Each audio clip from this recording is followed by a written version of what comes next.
The Coin Lady channel is pleased to have you back. Good day for XRP, everyone.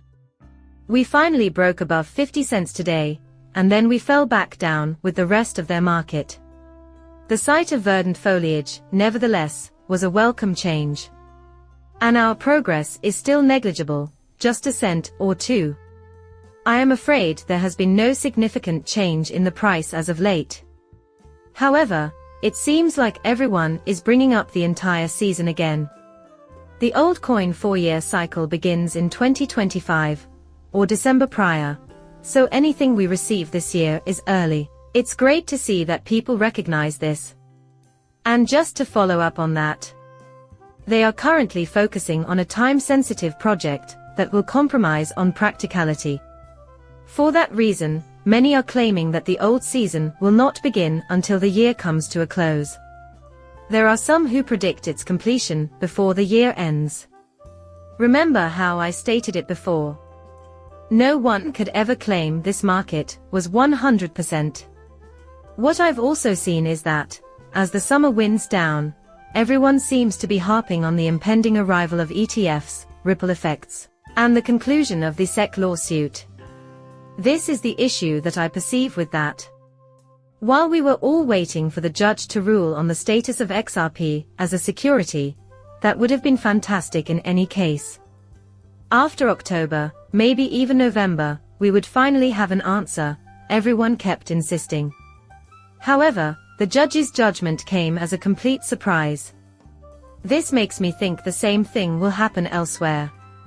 I believe the approval of the ETH ETFs will be granted sooner than anticipated. Additionally, I believe that the Ripple vs. SEC lawsuit will conclude sooner than anticipated. However, the start of the old season is a mystery to everyone. Still, I believe we're drawing nearer to them. The general consensus is that a $100 million penalty is appropriate in the Ripple v. SEC case. Someone has to declare that that isn't true, so naturally there is a lot of debate over it now. Before you assume that the SEC's offer of $102.6 million is too low, consider that there were valid reasons why a higher penalty would have been necessary to fulfill the intent of these civil penalty statutes. Alternatively, the 10 million seal ceiling that Rippling insisted upon could have been the subject of their conversation, rather than the $102.6 million. On that, Stuart already had some thoughts. Ripple defended itself by refusing to agree to anything, and the SEC is screaming. Since the court made it clear that XRP is not a security, no one can sue for damages.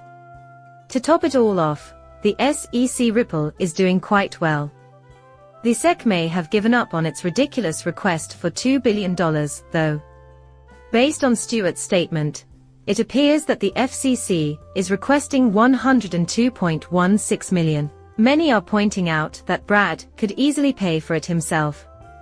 After that, we could proceed without delay.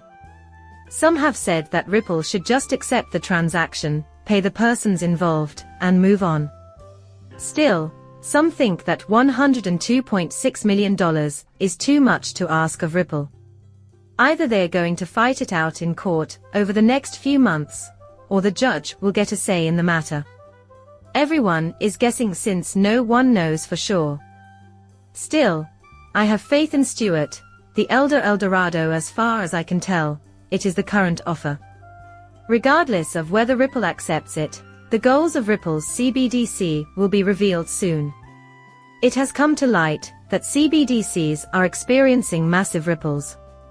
When people talk about CBDC, we know that the majority of CBDCs are collaborating with a majority of countries. Ripple is their partner. However, a CBDC was not desired by the central banks.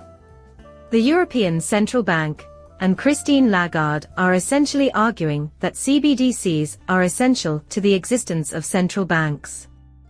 As a result, their role as a central bank is jeopardized. It is for this reason why they are making this move. Worldwide CBDC monitor beginning June 21st, compared to June 2024. The data clearly shows that central banks' engagement in CBDC has grown over the last 3 years. Looking at this, you can see our position in June of 2021. Everything began to move at a breakneck pace, as I've been mentioning the whole time. At this exact moment, it is still moving at a breakneck pace. Many have predicted that central banks will fail if they own too much gold, but the reality is that these institutions are really running toward the precious metal. Keep an eye on their actions rather than their words. Digital money backed by gold is what we're heading towards, in my opinion. In my opinion, that's the way to go now. Reason being, we are living in the digital era. That explains why so many nations are talking about and even piloting cryptocurrencies and buying up gold. In fact, as you can see above, 4 nations have already gone live with CBDC, and more will be launching by the year's end. There are a number of reasons why CBDC does not appeal to me. The thought of getting rid of money is repulsive to me. Many individuals will endure severe hardship when the cashless society becomes a reality, in my opinion, if that were to happen. Sleepwalking alternatives are speeding into a cashless society. Think about the waiter or waitress. When you give them a cash tip, they keep the money and don't have to pay taxes on it. And it is that you should aid the homeless by giving them money. That, too, would come to an end in a cashless society. Everything, every single coin, would be subject to taxation in a cashless society, which is why they desire it so desperately. Let your mind wander to the scenario when you engage a professional to attend to your home. In most cases, you will receive a more favorable price when you pay with cash. The Internal Revenue Service, IRS, would collect taxes in real time, probably with the help of artificial intelligence, AI, but since cash isn't an option, you'd have to transfer funds from your digital wallet to there. However, we intend to proceed in that manner. This is something I bring up frequently in conversations with non-crypto folks, which is why I thought it would be worth mentioning. Even though most individuals have no idea what a CBDC is, the unexpected mention of Bitcoin by Trump has piqued their interest.